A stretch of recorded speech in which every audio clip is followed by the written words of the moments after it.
Shalom à tous. J'aimerais aujourd'hui entamer une série d'enseignements sur les guérisons intérieures.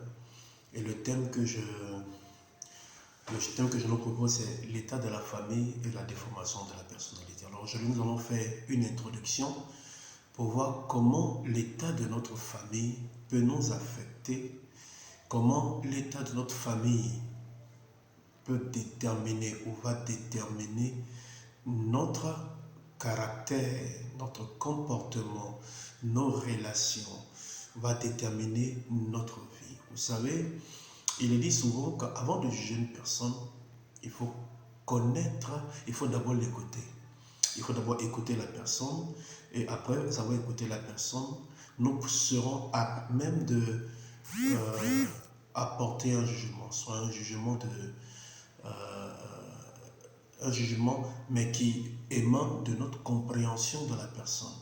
Aujourd'hui, beaucoup de personnes vous écoutent sans vous comprendre ou prêtent l'oreille sans écouter.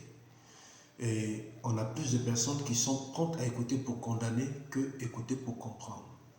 Alors, nous allons voir à la lumière de la parole de Dieu comment l'état de notre famille peut nous affecter, notre famille d'abord, et même nos relations. Mais tout dépend aussi, tout émane de la famille. Et comment Dieu apporte une solution afin que nous soyons guéris. Donc c'est une série d'enseignements de quelques minutes, mais qui sera fait sur plusieurs jours ou à long terme.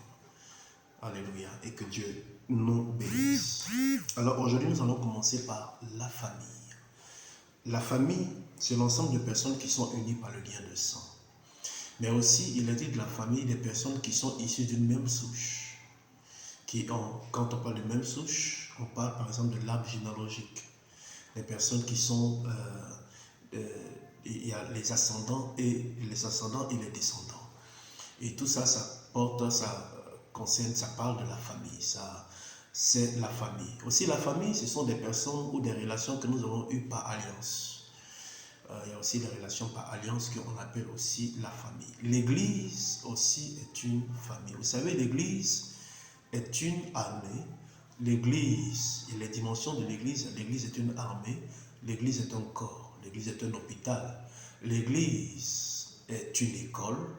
Mais l'église est aussi une famille. L'église est une famille.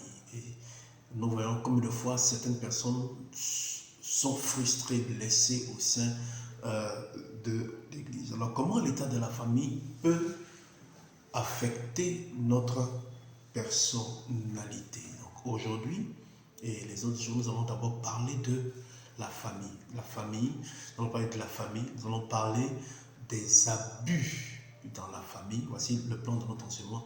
Les abus dans la famille, nous allons parler des faux prophètes de notre vie.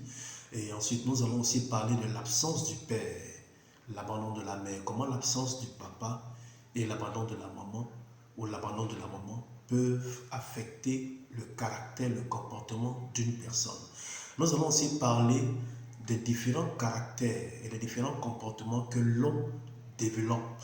Comment reconnaître quelqu'un qui est blessé? Comment reconnaître quelqu'un qui est déformé dans sa personnalité? Comment reconnaître quelqu'un qui a une mauvaise estime ou un estime, je ne sais pas, qui a une mauvaise estime de soi?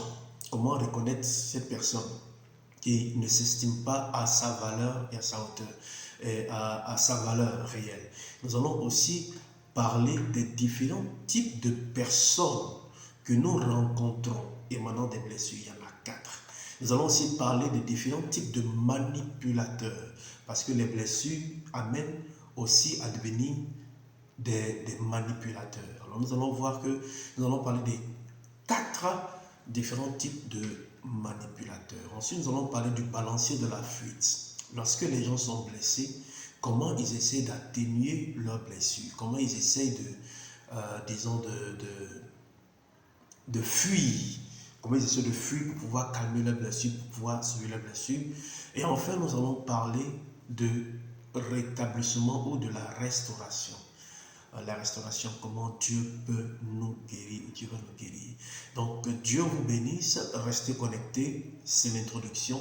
Nous allons rentrer dans le vif du sujet les jours à venir. Mais aujourd'hui, déjà, sachant que les blessures déjà commencent dans la famille d'Adam. Lorsque nous lisons dans le livre de Genèse, chapitre 1, versets 27 à 28, Dieu déjà crée l'homme à son image, tout va bien, c'est que l'homme a l'image de Dieu, il n'y a aucun problème. Mais à partir du verset du chapitre 3, nous voyons que l'homme a chuté. Verset chapitre 4, nous voyons la destruction déjà, les abus, les blessures déjà au sein de la famille entre Caïn et Abel. Nous allons parler de cela et nous allons voir que la jalousie déjà sera créée dans le cœur de Caïn qui va égorger son frère. D'autres disent qu'il se plongea sur lui, mais en réalité, la vraie version, c'est qu'il égorgea son frère. Pourquoi? Parce que son frère a égorgé, a tué des brebis pour donner un sacrifice à Dieu. Alors, une manière de montrer sa colère à Dieu, nous allons voir comment les blessures se sont manifestées dans le cœur de Caïn. Il s'est senti rejeté. Alors que Dieu vous bénisse et restez à l'écoute.